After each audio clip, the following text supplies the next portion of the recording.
The Football Show on Off the Ball. With Sky. All the football you love in one place. Across Sky Sports, BT Sport and Premier Sports. This is News Talk. I'm prepared to do anything I can to play for my country again. Do it then. What about your start to the game? It wasn't bad, was it? Why should an honest answer be a mistake? How can a modern day manager not have a mobile phone? Why should he? Well, I promised the Dan McDonnell experience before the news there. Let it commence. Dan, let us experience Did you it. actually promise that? I did, yeah. Oh, okay. I was Was doing that ironic? Well, I was doing some other commercial read and it talked about, the insert commercial partner here, experience. So you remember what it is now, Joe? No, I do, but, And I said the Dan McDonnell experience is next. I see what you did there. I mean, you could add a little bit ironic in its tone. Yeah. But still, I'll take it. Golf fans talk about the Jordan Spieth experience in non-ironic terms. Oh, yeah. As No, in, he's such a roller coaster. Yeah, although he wasn't on Sunday. He played very sensible enough. He was solid, yeah. Still lost. Yeah. Yeah. It's not the usual Jordan Spieth experience. No. The Liverpool experience took a healthy turn in the right trajectory last night. We're going to talk about midfield maestro Trent Alexander Yeah, Arnold. if I know you well, Joe, you're going to tell me they've turned the corner. They're back. I'm less confident now than I was that night against Everton. Yeah. I'll give you that. Chelsea and Real Madrid, second half just started. 0-0 on the night, still 2-0 Madrid, of course, on aggregate. Chelsea have been full of intensity, not a huge amount of creativity. I haven't seen the game, I have to confess, in any great depth. Oh, the shocking thing that happened in this game. Go on. Can I tell you? Please. Luka Modric. Did you see this? Luka Modric, crossfield ball, outside his own box, straight to Conor Gallagher. Probably the worst moment of football that Luka Modric has been guilty of in his life. Mm-hmm. So uncharacteristic.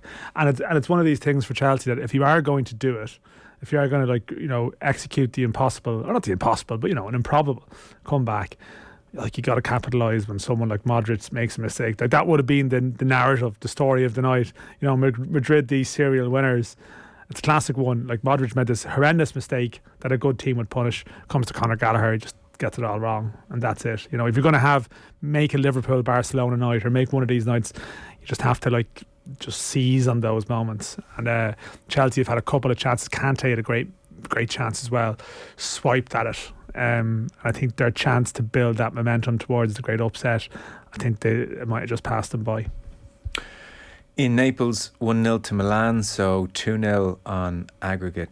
Napoli, liked by a lot of people, runaway leaders in Serie A. This would be a third defeat at the hands of Milan this season. They were beaten 4-0 in the league and obviously beaten last week 1-0, and it's 1-0 now in Naples. I mean, winner of that game will face most likely Inter or Benfica in the semi-final. So we're going to have a quote-unquote lesser light in a Champions League final this year.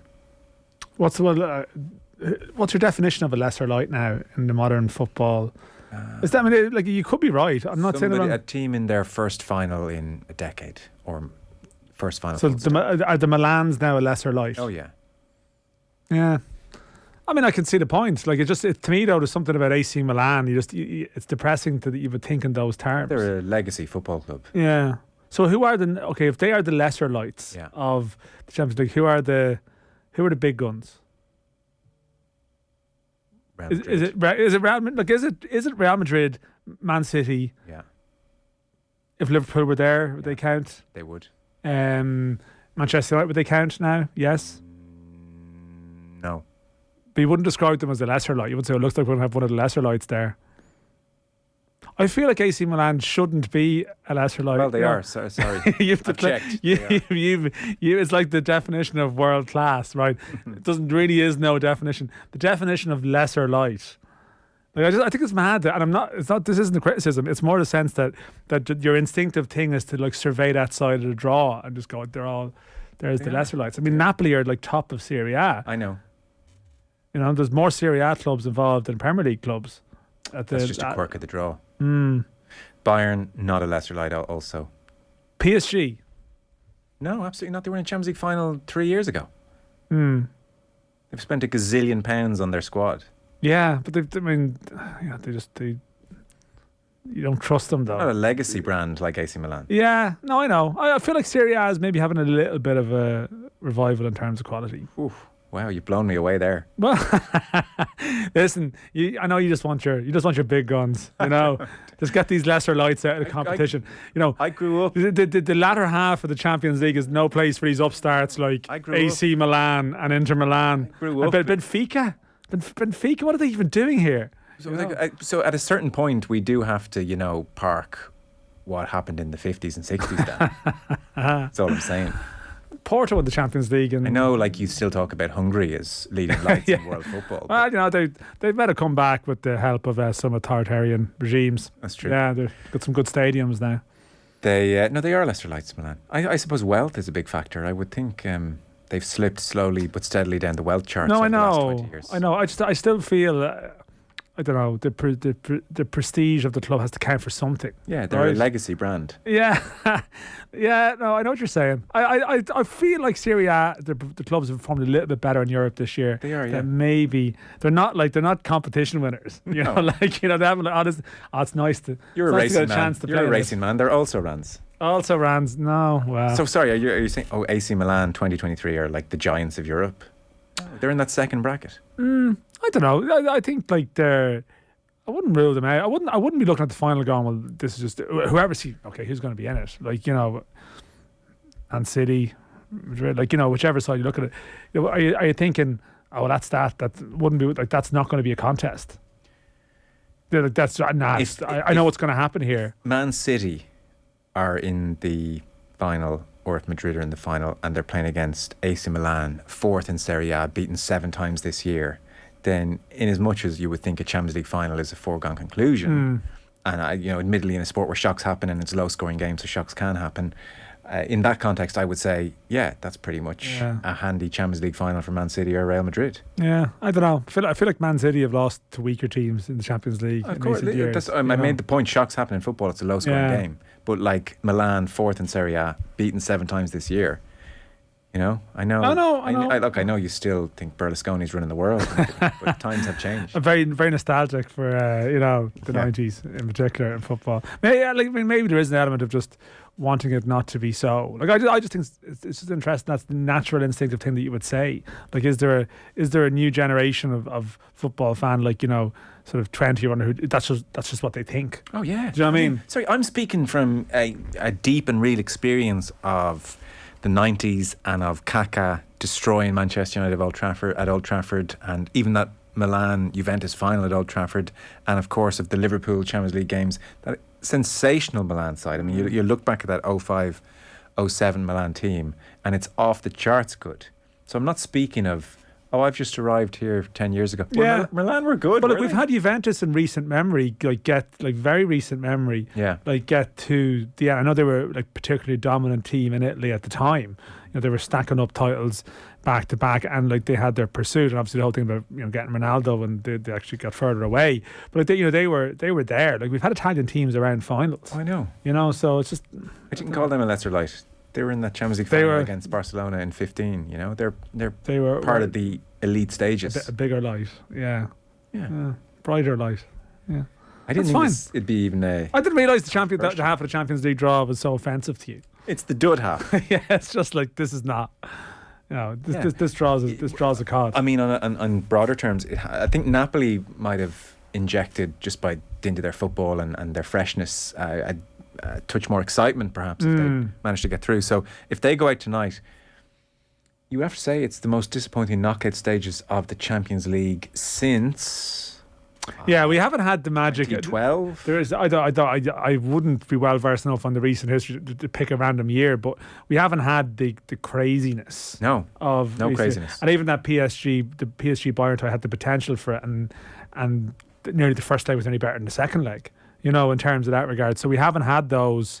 Like, it is the highest level of football, but I don't know, like, is it just a hangover from the World Cup? Like, the World Cup, we had the amazing World Cup in December, and we were spoiled by the knockout football there, and the Champions League has struggled to hit those heights this year. But who knows? We could still have amazing semi-finals. Like, it's a potential. Yeah. You know, like, we'll see what way things work out, but obviously you have potential for a Man City Real Madrid game, which could be pretty good. So on Chelsea, we're seeing Frank Lampard remonstrate with fourth official there. The word seems to be that Todd Boehly didn't say anything too embarrassing pre-game.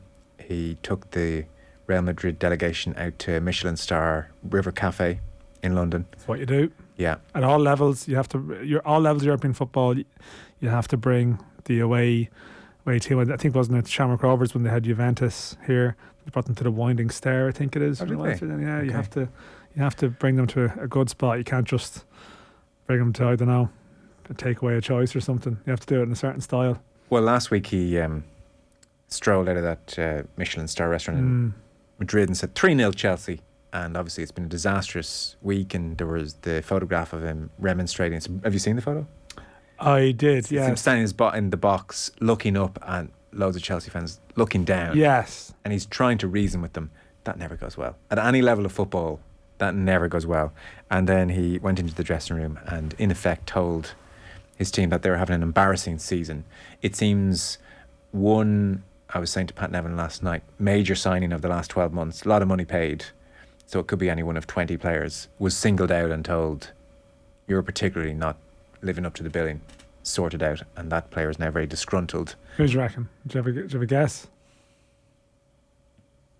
Who do you, I mean... Is Cucurella important enough to say that to? No. I mean, you're not going to be saying it. You got to be looking at like Enzo Fernandez or Modric, in the sense of the outlay that they've put, like the hassle of these 8-year, 28-year contracts or whatever it is they've done. I mean, if they said it, are you more likely to be annoyed by them? know. If he said it to Aubameyang, then Aubameyang could have just said, "Well, what did you expect?" Doesn't even count. Yeah. I don't know. I haven't even seen leaks as to who he might have. No, I said it doubt. to. I doubt. But it has marked the £600 million spent and now exit Champions League, stuck with Frank until the end of the season. It has marked all the papers, all the columnists in the papers today. They're making the point. This is pretty much the most embarrassing / disastrous new ownership in many a decade. Yeah, and maybe we've spoken about it before, but like I mean the general point that, again, like you confuse yourself into thinking sometimes that football works like business, and the cream rises to the top in terms of like judgment or whatever. It's just like, they're obviously brilliant in other aspects of their life to accrue this wealth, but when it's applied to football, it doesn't always work out in the way. But it's almost spectacularly bad. Yeah, to the point where maybe you don't have to be that brilliant to make $5 billion. You just have to be lucky. Well, I mean that's a broader point, and we can tease. Let's that get one into out. that. Yeah, we can tease that one out. I've seen Succession. Yeah, exactly. It's like, I don't know. Yeah, like was he born into this? Nick has his hands over his ears. There will be no spoilers. Oh yeah, people who do that are bad people. I got caught by that last week. Shocking. If someone hasn't watched last week yet, they may not have. Let's not even finish the sentence. Someone did a job on me there. Really? Yeah. Very poor. Yeah.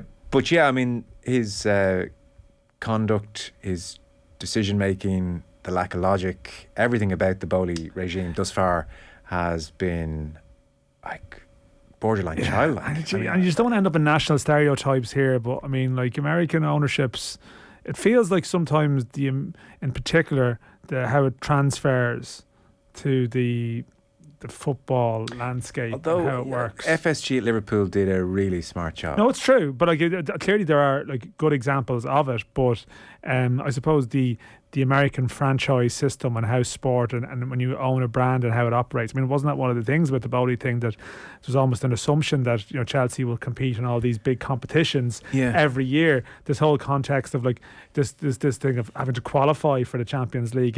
If they're not in the Champions, so they're going to, if they're knocked out of the Champions League tonight, which they are, Madrid have just scored a third. Well, there you go.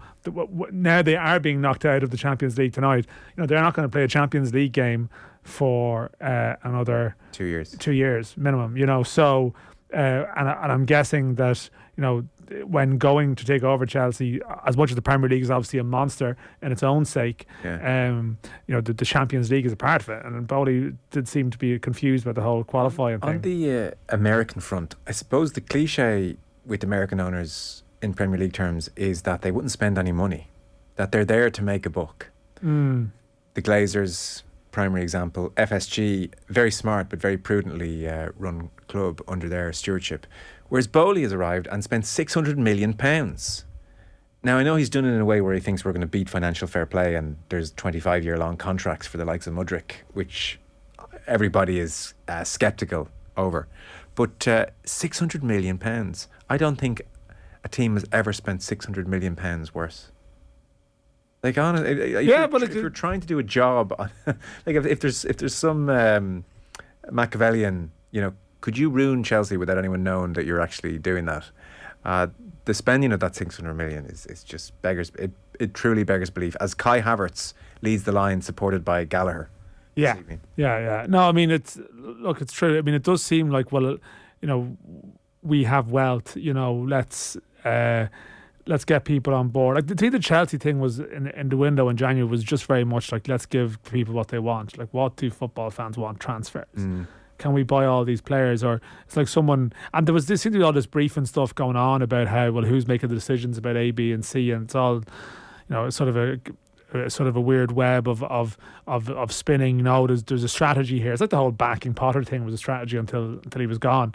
There is a sense of, like, you kind of wonder, is someone just reporting to someone at their desk and going, yes, let's get this guy, let's do it. Like, it's a short-term hit. And even someone who you see trying to reason with fans, that almost shines a light into their psyche in some respects, that they're not sort of sitting there, in their own world, comfortable away from it all. They're like, they want to be loved, or they want to be understood, or they want to get their message across, if you know what I mean. Well, the way Boehly was trying to reason with the fans would suggest he wants to be popular. Yeah.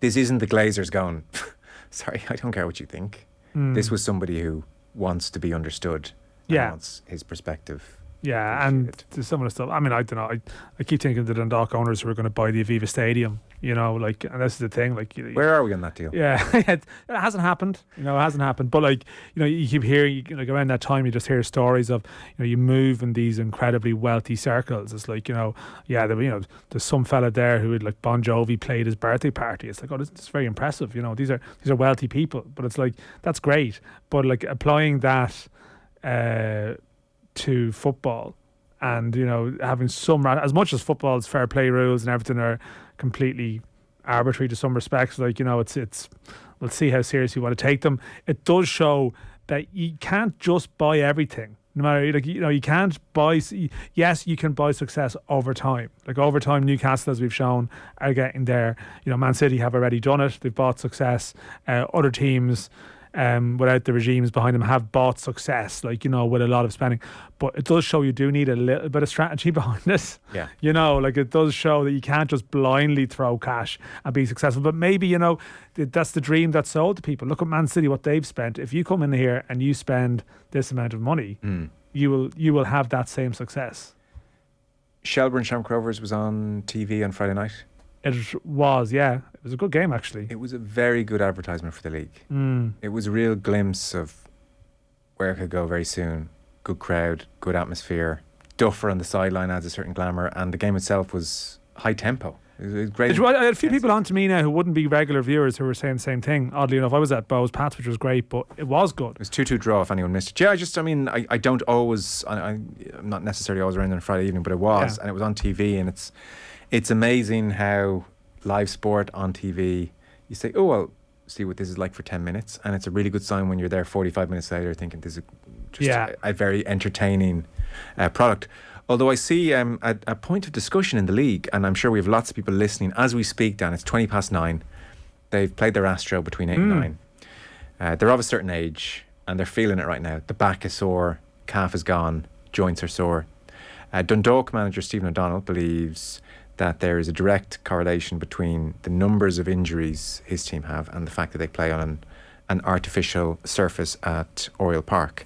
What's more, they played Derry on Sunday, also play on a synthetic surface at the Ryan McBride Brandywell Stadium, and there were further additions to the treatment table.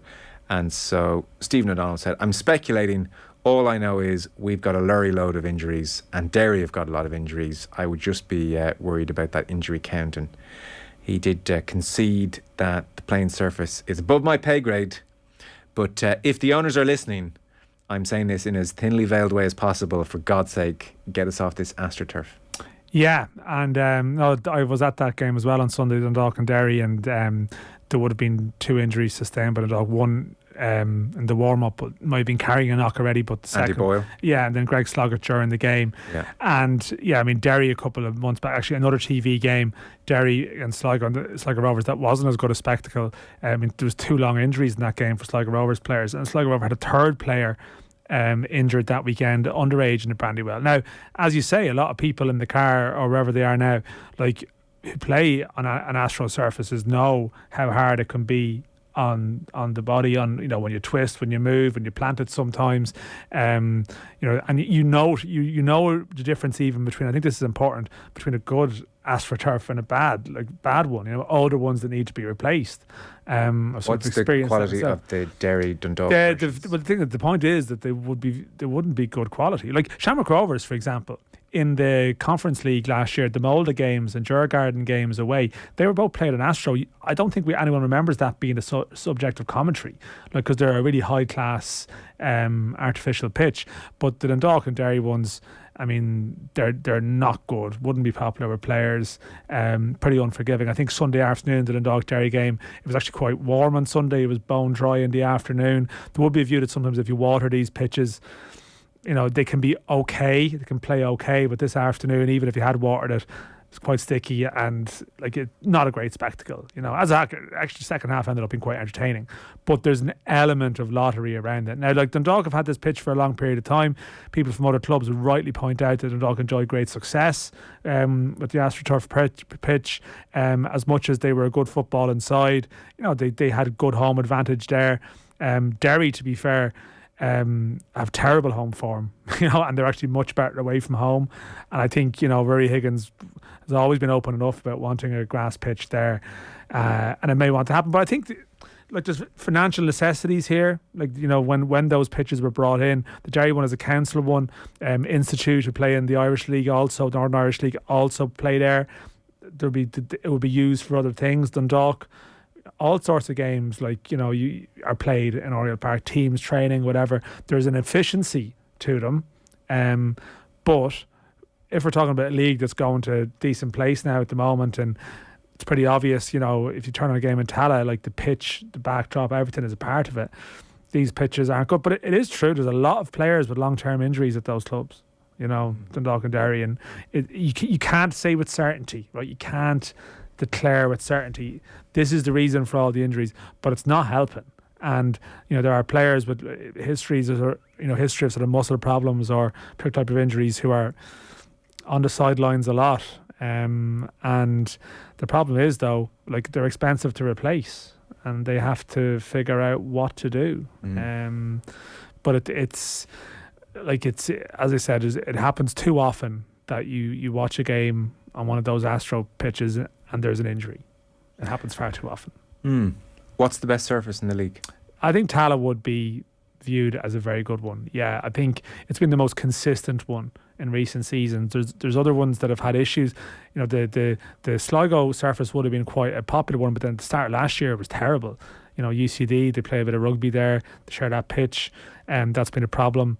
You know, the Bows and Shells have had hit and miss in recent years. I haven't heard much chat about the Bows in negative terms this year, but yeah, Tala will be very good. They're leading on every front. Well, they are, yeah. I mean, like, my view on the TV thing, like, and it's not always a popular one, but like, I sort of think, you know, there should be positive discrimination towards the better venues. Like, that's, you know, I know there's the line, the good advertisement for the league. Well, what's that even mean? You know, like, it's sort of if it's a bad game, is it a bad advertisement for the league? You know, it's sort of a thing. But it is true that the backdrop to me is huge. I think the level of football that's been played, or the entertainment level of football played, has been quite good, but often that can be diminished by a bad backdrop. I think if you turn on the TV and you see houses in the background or a car park, you're just naturally drawn away from it. And often you see our teams play in Europe and they look very good, and it's like, well, yeah, you give them a stage to play on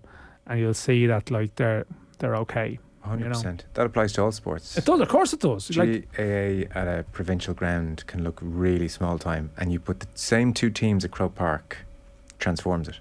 It does. No, it does. I mean, like, you could put a good Premier League game on in a really bad ground, and people wouldn't be as drawn to it. I say people, of course, there are people who appreciate it who will completely be absorbed by it, but it's kind of some of the best goals I've ever seen. Like, are completely ruined. The clips are completely ruined by the backdrop. But yeah, then you see these goals in Tala, like the Jordan Flores goal a couple of years ago, or whatever, and it's enhanced by how it looks. There's absolutely no doubt about that. And yeah, brings us back around to that facility argument, Euro 2028 and all that. We did that last week.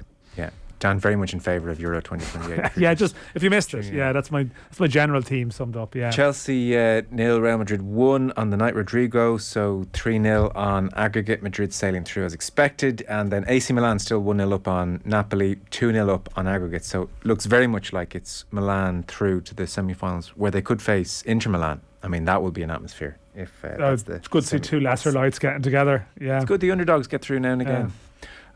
Football show coverage brought to you by Sky. All the football you love in one place across Sky Sports, BT Sport and Premier Sports. Dan, we haven't talked Arsenal, we haven't talked Liverpool last night either Trent Alexander Arnold, so we'll do that in just a moment.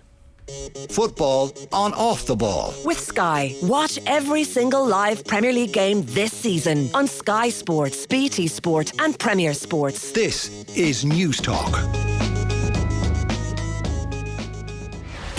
Alive and Kicking with Claire McKenna. This week on the Alive and Kicking podcast, Dr. Rupi Ajula on why a heart condition scare sent him to his kitchen to improve his health. We'll find out how Shauna, our tired mama, got on following 2 weeks of the Lullaby Ladies programme, and Dr. Mary Ryan on her first book, It's Probably Your Hormones. Alive and Kicking. Catch the Alive and Kicking podcast at newstalk.com or on the Newstalk app, powered by GoLoud.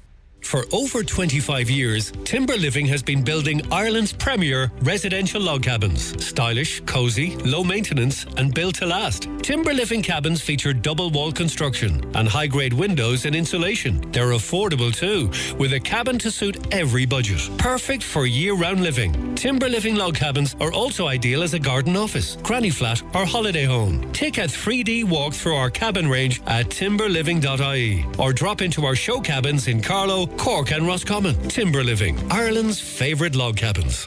Harvey Norman are your vacuum specialists. Discover the Samsung Bespoke Jet Vacuum in-store today with powerful suction that can tackle any job and a clean station that not only charges but also auto-empties. The Samsung Bespoke Jet Vacuum is lightweight too, letting you clean high and low, ditching dust for good. Starting from €569 with a full 100-day money-back guarantee and 5-year warranty. Shop today in-store or online at Harvey Norman, your vacuum specialists. T's and C's apply. See in-store or online for full details. No!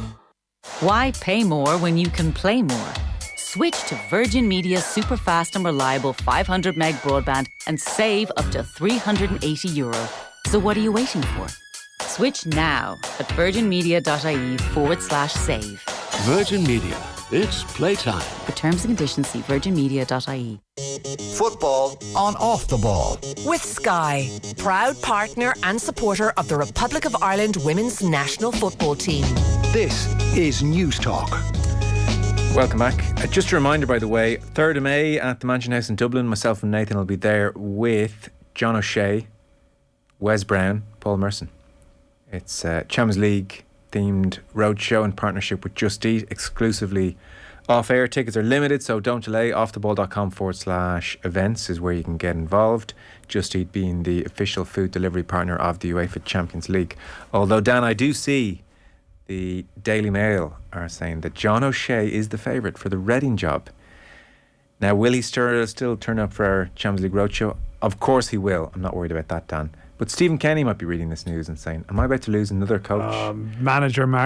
Nothing worse than a manager, a story crafted by the betting odds for a manager. Once unfortunate, twice careless. What's 3 and 4? I don't understand. Well, I don't know what it is. Once bitten, twice shy, third. Why does Stephen Kenny keep losing assistant managers?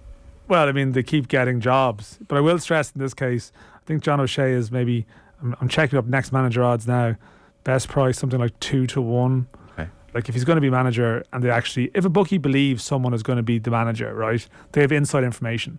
They won't be 2 to 1. They'll be 1 to 33. Okay. So like manager stories, you get these press releases. Sorry, I'm going off a bit of a tangent, but like I will get on board with this stuff when it's not just a press release from a bookie. Bit of journalism there, Joe. So There's no journalism in that story. Press release from bookie, journalist, easy story. Yeah. Done. Yeah. To me, that's a nothing story. I mean, like, as I said, if you're saying to me, Reading Chronicle are reporting that John O'Shea's believed they might be. I haven't checked. Okay, they're not. I can tell you this. I checked that earlier when I saw that. Is this something to be concerned about? No, not at that point. It wasn't. So there is no third after carelessness. Oscar Wilde never elaborated. Michael tells me. Well, I mean that would, yeah, could have added to it. Well, he was talking about a parent, I suppose, was the issue in the quote. I haven't thought about it. To lose one parent is misfortune. To lose both looks like carelessness, which is quite a callous thing to say to someone who lost both parents. Was that actually the origins of the phrase? I think so. Now I don't know if it was. Did Mr. Worthing lose the parents in a literal "where are they gone" sense, or to death? If it was to death, it was a harsh comment. Yeah, I feel like people who were well on top of their sort of literature are cringing at this discussion now. So this is particularly bad. I've seen the importance of being earnest. And I just can't remember. Didn't consume it. Trent Alexander Arnold reborn as midfielder discussion. This is interesting. Yeah, no, it is. Yeah. So if you didn't see this last night, 6-1 win for Liverpool. I had just been listening to Gary Neville's podcast the other week, where after Trent's first foray into midfield in a John Stones, Zinchenko type way, Neville was saying, look, I can see the appeal of putting him in there, but if you're talking about elite games, elite midfielders who have a 360 view of the game at all times, who can take the ball under pressure, turn out and keep possession, Trent will not be able to do that. I've played with those players. I've seen what it's like in there. He won't be able to do it. Well, I find myself thinking, I can sort of see what you mean. It's hard to go from right back where you're approaching the play with the security of nobody behind you and you've almost a 180 portion of the pitch not to worry about, and suddenly you're thrust into the middle. It's a bit more difficult. However, Trent spent a lot of time in midfield against Leeds. 2 assists. I would say the first assist for Gakpo, that had very little to do with his midfield positioning. If anything, that was very much his right back on the overlap positioning. Yeah. But certainly his second assist for Núñez, I mean, it was all the best attributes of Alexander Arnold laid bare. I mean, if you were watching on a fuzzy television and someone said it was Thiago with that pass through, you'd say, oh yeah, that looks very much like Thiago in there. Gary Lineker tweeted afterwards, I've said it for years, I'd love to see Alexander Arnold play in midfield regularly. It's the position he grew up playing. Play to your strengths. Yeah, I mean, I suppose the only thing is, right, it's still not a proper test yet, as in, chasing the game against Arsenal, so you're naturally going to be in the ascendancy a bit, because you're playing catch up, and a game where your team scores 6 against Leeds, and I know Jamie Carragher spoke about it at length and saying how his range would remind you of De Bruyne, and that's, of course, I think you can see how that would be the case. And didn't he have a huge amount of touches as well, right? He had, was a large amount of number of touches, more than the Leeds players. 153 touches against Leeds. He made 124 accurate passes. So 153 touches is astronomically high. Yeah, no, that is. And that to me is probably even maybe more significant in a way than, say, the brilliant passes that he executes. Clearly that will happen with his ability. That's not hugely surprising, but to Neville's point, it's more about, I suppose, your ability to control the game and have that sort of, that sort of 360 sort of, perspective on everything that's going on. That's more the thing, because you don't, I mean, do you go into midfield if you're him and become a De Bruyne, or is it more likely that you want him to be a sort of a top-class defensive midfielder with a bit of range? In terms of how he's been used, right, to give a bit of cover for Fabinho. So you're more so. It's funny. You're talking about like a Madrid sitting in front of a back four. And this actually is a damning point to make when it comes to him being a defender. I don't think he sees danger. I don't think he'd be a very good defensive midfielder. But see, that's part of it. I think he's De Bruyne. But then he's not. So is he suddenly going to become what? De Bruyne protected by. Okay, De Bruyne is a little bit of an all-rounder, but he can often have what is Rodri, or he has. He can run back and he can make tackles, but I mean, Gundogan, like, you know, he doesn't see danger. He makes funny decisions under pressure. He does that routinely.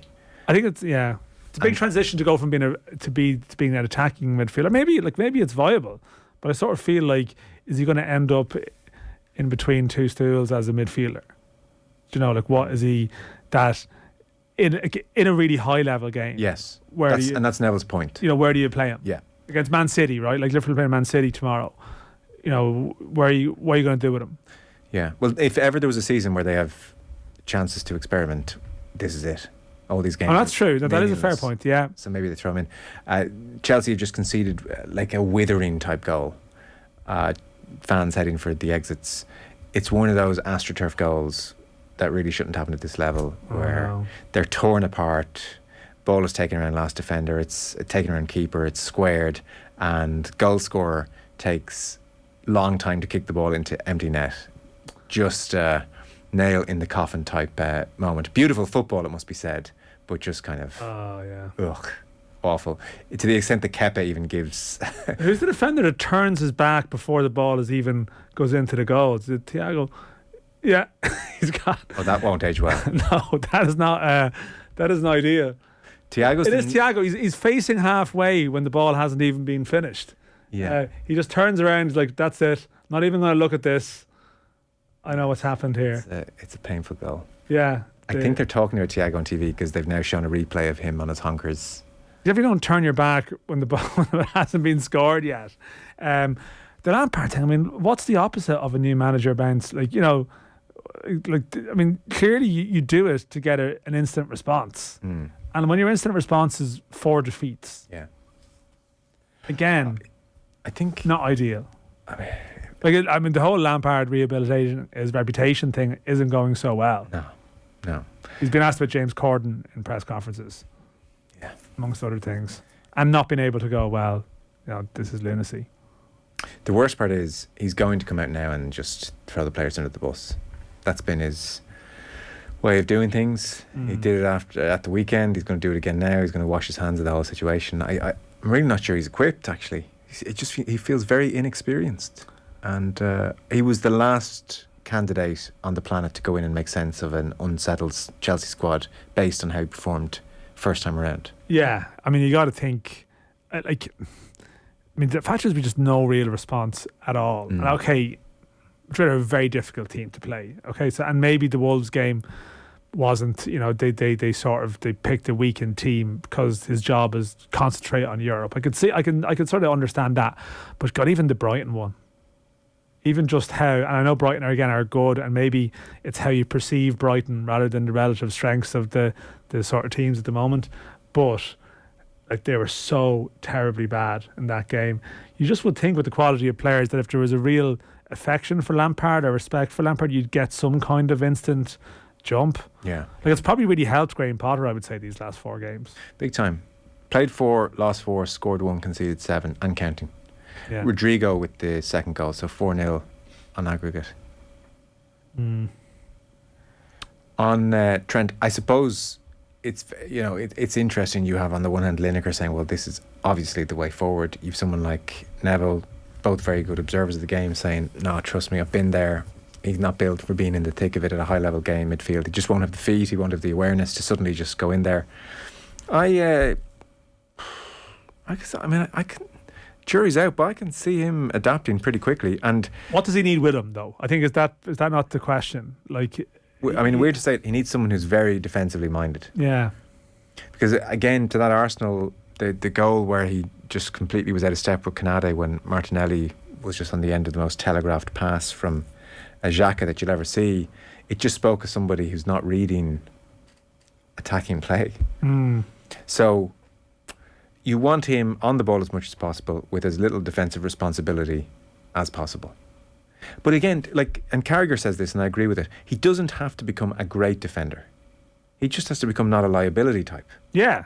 I suppose I saw John Aldridge was talking about this. Now, you know, in some ways he's saying, well, at least in midfield, if he loses a one-on-one, he's not the last man. It's in some ways simplistic, but there's the element of that. You know, clearly it's very pronounced if numerous goals are conceded down his side. Yeah. You know, against an electrically quick winger, and you're done. But it's just probably, I think, like people talk about Liverpool midfield and having an element of control in games, you know, and control is the whole package of that. It's that awareness. It's like, what is he? I just feel like he's going to always be in a defensive enough position still, with the game ahead of him. With his, you know, he's someone, because he's so good on the ball. You imagine you primarily want the game to be ahead of him rather than him sort of back to goal. Yeah, no, in terms of his position. So then it's very specific in terms of who goes with him and also what type of fullback or wing back you need as well. You know, with that. So there's a lot of, yes, this is great, but is it worth? Is he that good that it's worth building your team around this to accommodate? I mean, that's the equation that will be faced, and maybe the answer is yes. Maybe they will find a player who would perfectly complement them, and you do that. But I think that's the question. There is every chance they just do what they're doing now, which is he stays at right back and steps into midfield inverted when you want routinely, and I is almost re-energized by that challenge. I thought, watching last night, I didn't see the game in full, I was in here, but the highlights, he just looked like somebody who was thoroughly enjoying the game, and like his senses had been aroused, and he was thinking, oh yeah, me on the ball, this is exactly what I'm born to do. I think they were all enjoying that game though. Well, there is that. It's a very fair point. There is that. But isn't it quite something that I wonder, I'd be curious to know what Guardiola makes of, hang on, Arteta, you're doing that with Zinchenko, and now Klopp, you're doing that with Trent. Can I not copyright some of these ideas? Yeah, I know. Well, I suppose it's sometimes the obvious answer is staring you in the face. I'd say, like, just the element of Klopp has probably listened to people for a long period of time talking about Trent wanting to play midfield. And like, there's probably almost a stubbornness there going, God, you know. Yeah. Almost too obvious, but maybe that is the solution that's staring at you. But as I said, like, even the way they did it last night, and they've done it like he's playing a full back, like, there's just certain games where you can afford to do that, and there's certain games where teams will the more he plays there, the more teams will figure out how to exploit that, like to anticipate those movements. There's almost a small bit of a surprise package about it now. It'll be gone very quickly. Trent played in midfield all the way up through schoolboy football. They converted him to fullback to get in the team, says Larry in Cork, echoing Gary Lineker's points. Yeah. I mean, he's gifted on the ball. He is more gifted than lots of midfielders. Carragher, for instance, said you take De Bruyne away and he's as good a passer potentially as there might be in the entire league. I agree with all of that. I would say the caveat would be twofold. One, just the ability to take possession in tight spaces, 360 view of the field. Even though he did play at schoolboy football, this is another level of player around. Yeah, you're often like a very good player at schoolboy football is often dominant by their nature. Yeah. If you know what I mean? They're not under the cosh because they're outstanding schoolboy football. I think given time, actually, I think his feet could quicken up and he could learn to do that very quickly because he's so technically brilliant. I'd have less concerns about that. But the second point is, based on the extent to which he just hasn't learned the fullback position, I would be worried about him reading the game in midfield, because he's shown a worrying lack of ability at times at right back to read the play. So I could see him just having lapses in judgment and concentration, and that'd be the concern, him learning that position. The speed with which he hasn't learned the right back position would suggest there's something missing there. I mean, I know it's a stupid like for like, but would you rather him or a Declan Rice in terms of your midfield? I know I would rather watch Trent, but I would probably Declan Rice, of course, everyone expected Declan Rice would end up as a defender. Like, Declan Rice played for Ireland at centre half, pretty much all the way up, and the assumption would be, and then this is the thing about like positions that people end up in, then it sort of turns out that maybe his skill set, is actually better suited to midfield at the highest level of football. I would take Rice. I think if you go back and watch that England-France game, he was exceptionally good in that game. He belonged at that level in midfield. I think you parachute Trent in there tomorrow, funny things start happening. Griezmann suddenly has a lot more space. It all gets a bit messy for him. Yeah, He'd be overwhelmed. although actually Rice did get taken out of position for the first goal in that game, it must be said. He was. Remind me? the Tchouameni goal. So Mbappe went on that run across the pitch. He tried to foul Mbappe. Yeah, he completely lost it. That's not out of position. Well, the goal was scored from that area. He lost a little bit of his focus. That's not out of position. He tried to foul him. And out Mbappe, of position is the wrong word, but he was taking a little bit out of his control. The Mbappe distraction is to send him infield, and Rice just lost a little bit of his.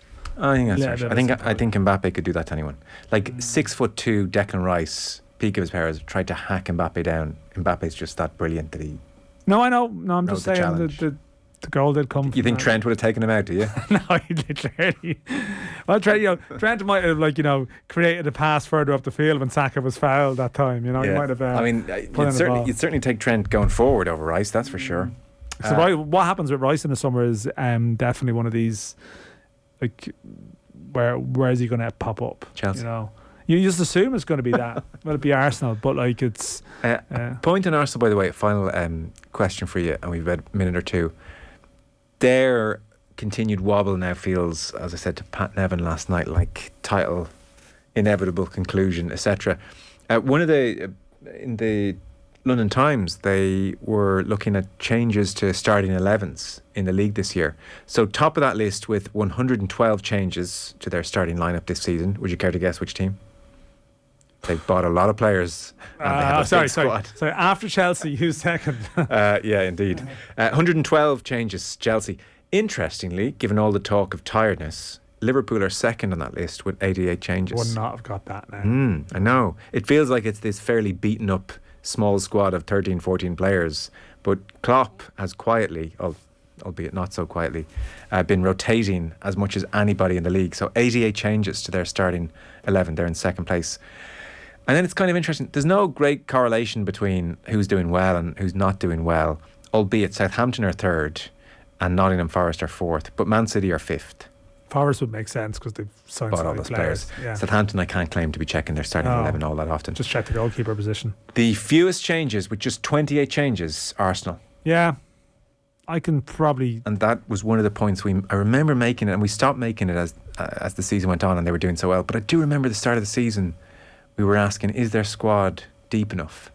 And I don't know why we stopped asking that question. I think it's just because things were going so well. Yeah. But suddenly you see, of all the teams in the Premier League, the fewest changes of all 20 on 28 versus Chelsea's 112 with 8 games to go. That's still a lot of football. Yeah. Suddenly you do think they have been stretched. Yeah, no, it does. That does, in simple terms, that probably does make sense. They've had these moments where Reece Nelson dipped in and got that goal. Was it against Forest? And they've had one or two cameos. Bournemouth, sorry. They've had one or two cameos from players at times. But even when Jesus was out, it was in Nketiah. It wasn't a case that there was the massive rotation. Some of their fringe players just have been on the fringes of it. Well, even it says here, it's Gary Jacob with the piece. Of Saka, for instance, you think about arguably their most important player, give or take. The England winger, 21, has played 73 consecutive Premier League games going back to May 2021. Wow. And he's played 12 times for his country as well since last summer. 73 Premier League games in a row going back to May 2021. It's a big ask of a 21-year-old. I wonder they couldn't say hello to that mascot. They're all wrecked. We were talking about that on a slight tangent. Yeah. What do you think? I thought it didn't speak well of them. Yeah, it just didn't. But I kind of wonder, again, was the angle bad? Was there smiles from a distance? Who knows? I'd say there's a massive. I'd say now there's Arsenal posted that themselves. That's the funny thing. I could understand if it was someone else posted it and said, look at the footage of the Arsenal players walking, isn't this dreadful? Their own social media team thought some good stuff here. What did they see in the clip that they thought was so good? I think they just saw the fact that they were signing the shirt. I did say earlier, there's a single issue thing, look at them signing the shirt, isn't that nice? They treated her like a staff member. Well, did you see there was a clip then was produced? I know we're probably running out of time. We are. You have 10 seconds. There's a clip of Gary Neville talking about Roy Keane back in Manchester United back in the day. That was on the Diary of the CEO. Yeah. All the players ignored the receptionist trying to get a jersey signed, and Keane went to Ferguson, and Ferguson came downstairs and bollocked them. Went through them, yeah. Spoke well of Keane. Yeah, it does. The receptionist was upset that the players just hadn't bothered to sign the shirt for charity, and Roy asked her why he upset. Straight to Ferguson's office, Ferguson downstairs, bollocking. Yeah, like 5 out of 23 had stopped on a given day or something, and that was the tipping point. Yeah, but maybe those 5 out of 23 had at least looked her in the eye. Yeah, exactly. Maybe some of the ones who didn't said hello as they walked past. Yeah, I'd sooner be told hello and I'm not signing the jersey than what the Arsenal players did to that poor girl. Our football show coverage is brought to you by Sky. All the football you love in one place across Sky Sports, BT Sport and Premier Sports. Full time, Rodrigo with both goals for Madrid, 2-0, 4-0 on aggregate, and into injury time, Milan 1-0 up and 2-0 up on aggregate against Napoli. Football on Off the Ball. With Sky. Watch every single live Premier League game this season on Sky Sports, BT Sport and Premier Sports. This is News Talk. Right now, get Sky TV and broadband with Netflix at no extra cost. All for €50 a month for 12 months. Yep, Netflix is on us. With Sky, watch the best entertainment in one place and stay connected with super reliable broadband. All this for €50 a month with no setup fee. What are you waiting for? Search Sky 50. Availability subject to location. New Sky customers only. Sky TV and broadband sold separately. Standard pricing after 12 months. For more info and terms, see sky.ie. In 2003, the Special Olympics changed Ireland forever. 20 years later, we continue to transform the lives of children and adults with an intellectual disability. Some athletes will represent their country. Some will learn to run, jump, or even speak for the first time at a Special Olympics club. But all will laugh, compete, and belong together. Please support them by donating today at specialolympics.ie or give what you can to our bucket collectors on Friday, April 21st. Thank you. This spring, live the moment at the award-winning Castleknock Hotel. Situated on Dublin's doorstep, Castleknock Hotel has everything you want from a great hotel. With a choice of heated outdoor dining areas, stunning cocktail bar, vibrant and atmospheric restaurants, relaxing spa and pool. You'll be spoiled for choice. Enjoy your spring escape at castleknockhotel.com. Football on Off the Ball. With Sky. All the football you love in one place across Sky Sports, BT Sport and Premier Sports. This is News Talk. We're pretty much done. Real Madrid are players dancing in front of their fans. I saw Thiago Silva, borderline tears. Lampard was giving him a hug. The behaviour of a 37-year-old who knows it may well be his last Champions League season. Chelsea haven't won a match since the 11th of March when they beat Leicester. They've won 4 out of 21 matches in 2023. That's some going. How do you spend £600 million and end up with that? Yeah, there's a great documentary in this. I'm not like, so much has happened with Chelsea. I'm struggling to remember how they even qualified for the Champions League in the first place. They've been all over. They won the Champions League. Yeah, like, you know what I mean. But no, they didn't win it last season. But that's how they qualified 2 years ago. So they finished in the top 4 last year, right? I can't remember, Dan. I can't even remember. It's a different country. I should remember. Yeah, it's a different world last year. So Tuchel probably got them into it, did he? And then, I mean, I don't know. Like, it moves along so quickly that, I mean, I could look it up and give the answer. They're but not in it next year. Let's agree on that. That to be clear is not the case. Yeah. We are pretty much done. I will talk to you next week. Thank you very much. OTB AM coming at you tomorrow morning. Shane and Aisling in studio. Mark Ogden, David Brady, Malachi O'Rourke and Jesse Parker Humphreys all on the show. Tomorrow night Keith Wood will be in studio and Kenny Cunningham will be in studio. 2 former Ireland captains. He was co-commentating on the Rovers Shells game last week. Yeah, got 2 Ireland captains. I wonder, should we do some kind of a captain in your country themed? So who's the other captain? Keith Wood. Oh, do you remember like Kenny destroyed O'Driscoll before? That was great. Yeah. Still, we did a quiz. Yeah, he wouldn't take on Wood, I'd say, in the same way. Might do. The O'Driscoll one was... It was a quiz about each other and he asked, what school did Brian go to? And Kenny said, oh, you didn't go private, did you? Yeah, it was great. We gotta go. Tom Dunn is on the way.